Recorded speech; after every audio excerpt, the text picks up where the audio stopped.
দেন দরবার করে একটা ব্যবস্থা করেন, তাহলে ওনাকে হয়তো চাকরিতে প্রেসিডেন্ট হিসেবে রাখবে। অন্যটা হচ্ছে এরা যদি দেন দরবার সহজ না হয়, তাহলে তার একটা পথ, সেটা হচ্ছে এই মায়ানমার রোহিঙ্গাদের দিয়ে একটা যদি প্রক্সি যুদ্ধ চালাতে পারে। কারণ তিনি দেখেছেন ইউক্রেনে জেলেনস্কি প্রক্সি যুদ্ধ শুরু করে দিনের পর দিন, বছরের পর বছর সে রাষ্ট্রপতি হয়ে আছে। বাংলাদেশ ভূখণ্ডে যদি কোনো প্রক্সি যুদ্ধ করতে পারেন, তাহলে কিন্তু তেনার আর এই নির্বাচন সব বানচাল করে দিতে পারেন। সেটা একটা মতলব থাকতে পারে, who knows, we don't know. ওনার বুদ্ধি তো, উনি খুব স্মার্ট লোক এবং সব জায়গাতে তো জালিয়াতি করে বেড়ান, সুতরাং এই সব ব্যাপারে কি করবে না আল্লাহই জানে।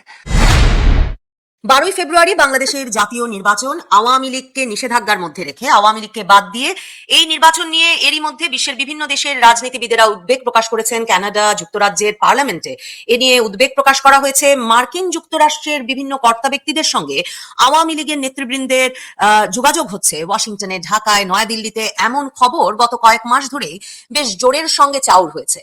যুক্তরাষ্ট্র সহ পৃথিবীর বিভিন্ন দেশ, ভারত তো বটেই, আওয়ামী লীগকে সহ নির্বাচনের কথা বলছে, অন্তর্ভুক্তিমূলক রাজনীতি বলছে, কিন্তু আওয়ামী লীগকে বাদ রেখেই 12ই ফেব্রুয়ারির নির্বাচনটা হয়ে যাচ্ছে। আওয়ামী লীগের সঙ্গে বিশ্বের বিভিন্ন দেশের যে যোগাযোগ শুরু হয়েছে, তা নিয়ে আসলে কতটা আশাবাদী হওয়া যায়, তাতে কি ফলাফল পাওয়া যাচ্ছে, কি ফলাফল পাওয়া গেল, কি ফলাফল পাওয়া যাবে, এসব প্রসঙ্গে আলোচনায় আমার সঙ্গে যুক্ত হয়েছেন সাবেক পররাষ্ট্রমন্ত্রী doctor A K Abdul Momen. Doctor A K Abdul Momen, আপনাকে স্বাগত জানাই। আমি প্রায় দেশে 8.5 মাস আপনার বন্দি জীবনে ছিলাম, তারপরে এখানে এসে যাযাবরের মতো আছি। আমি এখানে আসার সময় 10ই জুলাইয়ে আমি একটা আপনার রিপোর্ট তৈরি করি। গেল 1 বছরে 10 মাসে বাংলাদেশে কি হয়েছে তার উপর একটা বিস্তারিত রিপোর্ট তৈরি করি। আমি সেগুলো কিছু লোকরে, আমার পুরনো বন্ধু বান্ধব, ইউএন এর লোকজন, এদের যখন দিলাম, তারা তখন তাজ্জুব। তারা বলে যে তোমাদের দেশে এইসব হচ্ছে, আমরা তো এইসব কিছুই জানি না।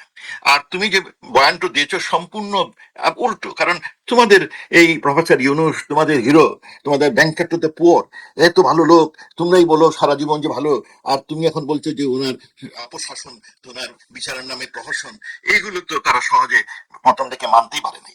কিন্তু তারপরে আমার এক খুব ঘনিষ্ঠ এক বন্ধু বললেন যে তোমাদের সম্পর্কে তো কোনো তথ্য আমি বিদেশি মিডিয়াতে দেখি না। তারপরে মাননীয় প্রধানমন্ত্রী পরপর 3টা ইন্টারভিউ দিলেন। ইন্টারভিউ দেওয়ার পরে পশ্চিমা এই মিডিয়া কিছুটা সেইগুলো সংগ্রহ করতে ইন্টারেস্ট শুরু করলো। আর এরপর থেকে এদের চিন্তা ভাবনায় একটা যুগান্তকারী পরিবর্তন আসছে। তারা এখন বুঝছে যে বাংলাদেশে সংস্কারের নামে ভালো কাজ হচ্ছে না, সংস্কার নামে দেশ ধ্বংস হচ্ছে, আর এই বিচারের নামে প্রহসন হচ্ছে। এগুলো এতদিন আর টের পায়নি। আর এদেশের লোক গণতন্ত্রে বিশ্বাস করে, আপনার সুন্দর সুশাসনে বিশ্বাস করে, তারা মনে করেছিল যে উনি সংস্কার করে বিরাট অভাবনীয় সাফল্য বাংলাদেশে নিয়ে আসবেন। কিন্তু এখন কিছুটা পরিবর্তন শুরু হয়েছে। আমি যদি দেরিতে শুরু হয়েছে, তবে ইনশাল্লাহ আমার মনে হয় যে যেহেতু তাদের এই বাংলাদেশ সম্পর্কে, শেখ হাসিনা সম্পর্কে একটা ভালো ধারণা আছে, আমেরিকা বিশেষ করে শেখ হাসিনা সম্পর্কে ভালো ধারণা, যে শেখ হাসিনা আপনার বিল্ডার অফ বাংলাদেশকে উন্নত পর্যায়ে নিয়ে গেছে, তার ইকোনমিক অর্জনগুলো নো ওয়ান ক্যান ম্যাচ, এগুলো তাদের ধারণা আছে।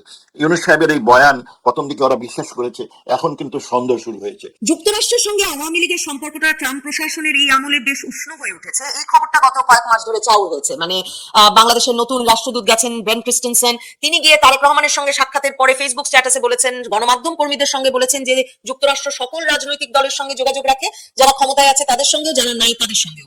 20 বছর ধরে তার সকল রাজনৈতিক দলের ব্যক্তিবর্গের সঙ্গে সম্পর্ক আছে বলেছেন। গত কয়েক মাসে খবর পাওয়া যাচ্ছিল যে সার্জিও গোর ভারত যাওয়ার পর, পল কাপুর যুক্তরাষ্ট্রের দক্ষিণ এশিয়া বিষয়ক সহকারী পররাষ্ট্রমন্ত্রী হওয়ার পর আওয়ামী লীগের সঙ্গে একটা যোগাযোগ স্থাপিত হয়েছে ট্রাম্প প্রশাসনের বিভিন্ন শহরে, ঢাকায়, মানে ওয়াশিংটনে, দিল্লিতে। এই খবরগুলো কতটা সত্য? ট্রাম্প প্রশাসনের সঙ্গে, মানে ট্রাম্প প্রশাসন ভারতের সঙ্গে মিলে ইন্দো প্রশান্ত মহাসাগরীয় অঞ্চলের নিরাপত্তার কথা ভেবে আসলে বাংলাদেশে একটা অংশগ্রহণমূলক রাজনীতি নির্বাচনের জন্য একরকমের সক্রিয় হয়ে উঠেছে কিনা? হ্যাঁ, আপনি অনেকটাই ঠিকই বলেছেন যে আপনার যদি দেখেন শেখ হাসিনার আপনার বিদায়ের পরে অনেক মাস আপনার আওয়ামী লীগ থেকে কোনো ধরনের তৎপরতা চালানো হয়নি প্রথমত। আর দ্বিতীয়ত ট্রাম্প প্রশাসনের বড় পরিবর্তন হয়। উনি আসার পরে সেই মিডল ইস্টে, সেই ইউক্রেনে, এইসব নিয়ে তিনি অসম্ভব ব্যস্ত। বাংলাদেশে ওনার কোনো ট্যারিফ নিয়ে ব্যস্ত, বাংলাদেশ নিয়ে ওনার চিন্তা করার সময় আসেনি। সম্প্রতিকালে এখন নতুন অ্যাম্বাসেডর এসেছেন, এখানেও কিছু সেট আপের পরিবর্তন হয়েছে। এখন ট্রাম্প সাহেব আপনার বাংলাদেশের দিকে একটু নজর দেওয়ার সুযোগ আসছে। নতুন রাষ্ট্রদূত গেছেন, উনি যাওয়ার আগে কিছু স্টাডিও করেছেন। সুতরাং এরপরে যেটা সুবিধা হয়েছে, তারা এখন নজর দিতে শুরু করেছেন। আর আপনি ঠিকই বলেছেন, আমেরিকান সরকারের সবসময় এটা নীতি যে সব দলের সাথে আলাপ করার। তারা আলাপ করে দেখতেছে কোন দল তাদের জন্য তাদের ইন্টারেস্ট সার্ভ করতে পারে। তারা আওয়ামী লীগের চিনে, তারা আওয়ামী লীগের চিনে বিভিন্ন ভাবে, যে আওয়ামী লীগের সাথে তাদের ভালো মন্দ দুইটাই আছে, কিন্তু ভালোর দিকটাই বেশি। কারণ গত কয়েক বছরে শেখ হাসিনা বিশেষ আমেরিকার সাথে বহুপাক্ষিক সম্পর্ক স্থাপন করেছেন। হ্যাঁ, এবং শেখ হাসিনা যেহেতু আপনার স্ট্রেট ফরওয়ার্ড পার্সন, তারা যাকে পছন্দ করে তিনি যা ভালো নয় এটা বলেও ফেলেন।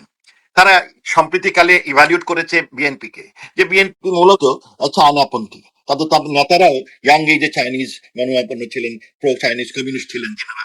তারপরে তারা আবার দেখেছে যে বিএনপির মধ্যে টাকার লালসা অনেক বেশি, সুতরাং টাকা পয়সা পেলে, চাইনিজ টাকা পয়সা পেলে তাদের পর মগজ পরিবর্তিত হতে পারে, সুতরাং তাদের বিশ্বাসযোগ্যতা কম।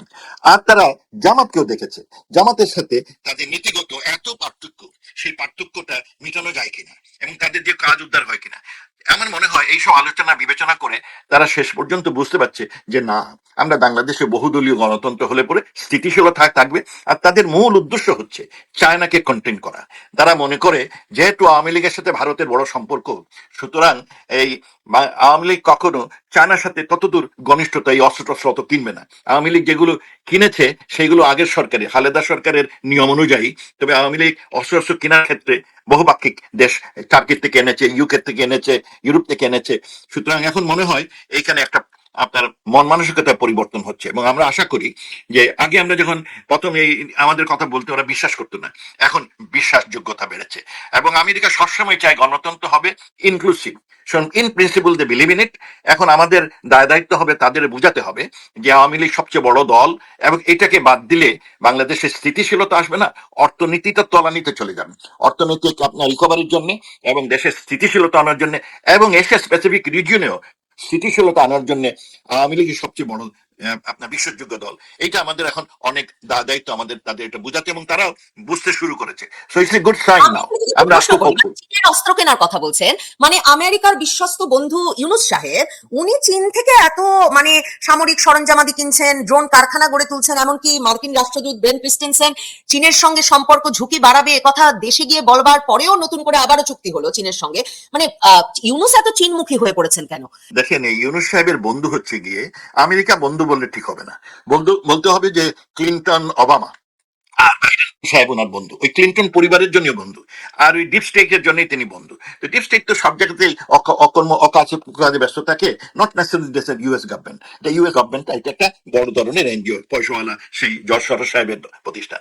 তো সেই জন্য ইউনুস সাহেব যে আমেরিকার সবচেয়ে বড় বন্ধু, এইটা বলা যেতে পারে যে ক্লিন্টন পরিবার, এবং সেই কারণে ওবামা এবং বাইডেনের তিনি এখন তার উল্টো দল আমেরিকাতে। আর এই যে যিনি আসছেন তিনি খুব স্পষ্টবাদী, সেই ট্রাম্প সাহেব।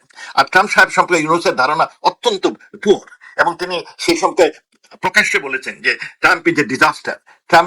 ট্রাম্পের জয়লাভ is a black day in the history of the world.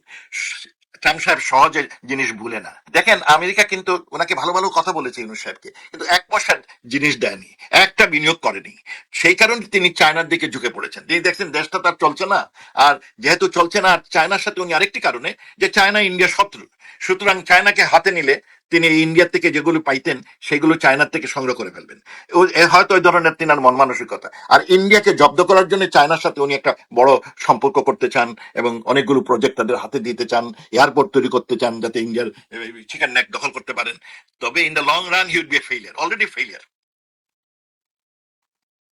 মানে মার্কিন যুক্তরাষ্ট্রকে খেপানোটা বাংলাদেশের জন্য বাংলাদেশকে একটা যুদ্ধক্ষেত্রে পরিণত করবে কিনা, মানে যুদ্ধ মানে হয়তো সামরিক যুদ্ধ নয়, কিন্তু যুক্তরাষ্ট্র এবং চীনের, কারণ ব্রেন ক্রিস্টেনসেন এসে যখন ওই চীন থেকে বেশি বেশি কেনাকাটা ঠিক হচ্ছে না বলেছেন গণমাধ্যম কর্মীদেরও ডেকে, তারপর কিন্তু চীনের দূতাবাসের তরফেও উল্টো আরেকটা বিবৃতিও দেওয়া হয়েছে। মানে এই যে একটা প্রকাশ্য বিবৃতি পাল্টা বিবৃতি চলছে যুক্তরাষ্ট্র আর চীনের, বাংলাদেশকে একটা গ্রাউন্ড ধরে নিয়ে, অনেকে তো বলছেন এটা একটা বেশ বিপজ্জনক পরিস্থিতি।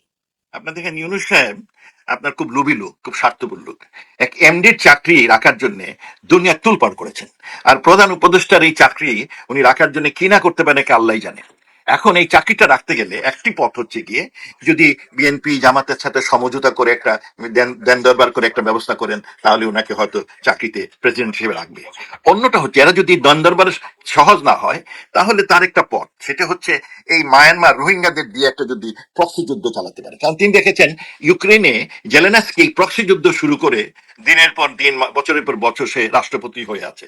সুতরাং বাংলাদেশ ভূখণ্ডে যদি কোনো প্রক্সি যুদ্ধ করতে পারেন, তাহলে কিন্তু তেনারা আর এই নির্বাচন সব বানচাল করে দিতে পারেন। সেটা একটা মতলব থাকতে পারে, who knows, we don't know. ওনার বুদ্ধি তো, উনি খুব স্মার্ট লোক এবং সব জায়গাতে তো জালিয়াতি করে বেড়ান। সুতরাং এই সব ব্যাপারে কি করবে না আল্লাহ জানে, আমাদের জ্ঞানের বাইরে। তবে সুখের বিষয় হচ্ছে যে ওনাকে বিশ্ববাসী বুঝতে শুরু করেছে যে উনি কি ধরনের চালাক লোক। এইটা একটা সুখবর। তবে দুঃখের বিষয় হলো, যদি বাংলাদেশ এলাকায় কোনো প্রক্সি যুদ্ধ হয়, তাহলে বাংলাদেশ টিকে থাকবে কিনা, আমাদের এই সুন্দর ভূমি বাংলাদেশ, আমরা সেইভাবে মানে ঐক্যবদ্ধ বাংলাদেশ পাবো কিনা, না ভাগ ভাগ হয়ে যাবে, এইটা আমাদের সন্দেহ এবং ভয়। সেই জন্যই বাঙালিদের এই দেশ বাঁচাতে হবে। আমি এখন প্রায় বলি, আমাদের এখন সংগ্রাম ইউনুসের বিদায় না, দেশ বাঁচাতে হবে। এবং দেশকে বাঁচাতে হলে ইউনুসের বিদায় এবং লজ্জিতভাবে বিদায় অত্যন্ত প্রয়োজন। এবারে নির্বাচনে আমেরিকার পছন্দ কে হবে, মানে সেই বিষয়ে আপনার সমীকরণটা কি? আপনি যে প্রশ্নের উত্তরটা এড়িয়ে যাচ্ছেন সেটা হচ্ছে যে আওয়ামী লীগের সঙ্গে যুক্তরাষ্ট্রের কোন পর্যায়ে যোগাযোগ শুরু হয়েছে কিনা, মানে নানা পর্যায়ে যোগাযোগের খবর তো আমরা পাচ্ছি গত কয়েক মাসে। দেখেন, আমি আপনার আমেরিকা যে দলই জিতবে তাকেই, কিন্তু প্রশ্ন হচ্ছে এই যে নির্বাচন, একটা প্রহসনের নির্বাচন, তারা এটা বুঝে। এবং তারা এটা বুঝে নির্বাচন কেন চায়। নির্বাচন চায় এখনো ইউনুসের একটা সম্মানিত আপনার পদত্যাগ। নির্বাচন চায় সেই কারণে যাতে এখানে স্থিতিশীলতা আসে, রাজনৈতিক স্থিতিশীলতা, অর্থনৈতিক উন্নয়ন।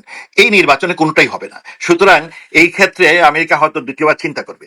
আপনি যেটা বলছেন আমাদের সাথে যোগাযোগ হয়েছে কিনা, সম্প্রতিকালে আমরা বিভিন্ন পত্র লিখছি, তাদের দপ্তরগুলো পাঠাচ্ছি, তারা অ্যাকনোলেজ করছে। হ্যাঁ, আপনার সেক্রেটারি স্টেট সবসময় অ্যাকনোলেজ করেন। সুতরাং তাদের কাছে তথ্য যাচ্ছে, আমাদের ব্যক্তিগত তথ্য যাচ্ছে। তাদের যারা থিঙ্ক ট্যাঙ্ক, তারা কিন্তু এখন আমাদের খোঁজ খবর নিচ্ছেন, আমাদের কথা শুনছেন। সুতরাং কিছুটা মন মানসিকতার পরিবর্তন হয়েছে বলে আমার ধারণা। এবং আমার মনে হয় খুব শীঘ্রই বড় রকমের মন মানসিকতার পরিবর্তন হবে। তখন আওয়ামী লীগের জন্য এটা সুখবর হবে বলে বিশ্বাস করি। অন্য দেশগুলোতে, মানে যুক্তরাষ্ট্র ছাড়া অন্য দেশগুলোর সঙ্গে যোগাযোগ স্থাপনে কি ধরনের অগ্রগতি হয়েছে? এই যে কানাডার পার্লামেন্টে, যুক্তরাজ্যের পার্লামেন্টে আমরা দেখছি পার্লামেন্টারিয়ানরা উদ্বেগ প্রকাশ করছে বাংলাদেশের সমস্যা নিয়ে, বাংলাদেশে একটা এমন নির্বাচন হওয়া নিয়ে, বাংলাদেশে যে এখানে আওয়ামী লীগকে অংশ নিতে দেওয়া হচ্ছে না, বাংলাদেশের সংখ্যালঘু নির্যাতন নিয়ে। এই কানাডা যুক্তরাজ্যে এই যোগাযোগগুলো কি ধরনের, কতটা জোরদার ভাবে স্থাপিত হয়েছে? আমার মনে হয় জোরদার হওয়া শুরু হয়েছে। কারণ ইউনুস সাহেব নাজি হিটলারের মতো যে কাজ শুরু করেছেন, তিনি তিনটি দলকে, নাজি আপনার হিটলার শুধু জুদের ধ্বংস করার তাল করেছিল, আর ইউনুস সাহেব খুব সিস্টেমেটিক্যালি তিনটা দলকে ধ্বংস করছেন। এক হচ্ছে গিয়ে আওয়ামী লীগ সমর্থক, দুই হচ্ছে যারা স্বাধীনতার চেতনায় বিশ্বাস করে, আর তিন নম্বর হচ্ছে হিন্দু। অতদিন এইগুলো প্রকাশ পায়নি, এখন দিনের এই তথ্যগুলো বের হয়ে আসতেছে যে কয়েক লক্ষ, প্রায় 4.5 লক্ষ 5 লক্ষ আওয়ামী লীগ কর্মী জেলে আছেন, এবং জেলের মধ্যে অনেক মারা যাচ্ছে। আর বাইরেও তো নালা নদী ওগুলোতে আওয়ামী লীগ সমর্থকরা মেরে ফেলতেছে। দ্বিতীয়ত যে হিন্দু নিধন তারা শুরু করেছেন, জ্বালিয়ে পুড়িয়ে মারছেন, এইগুলো তথ্য বের হয়ে আসতেছে। আর যারা 71-এ বিশ্বাস করে, তাদেরও যেভাবে তাদের আপনার স্থাপত্য শিল্প নষ্ট করেছেন, বাড়িঘর বইপত্র সব নষ্ট, এগুলো বের হয়ে আসছে। বের হয়ে আসলে আমেরিকান এবং বিশ্ববাসী তখন কিন্তু ইউনুসের বিরুদ্ধেই যাবে। এবং আমরা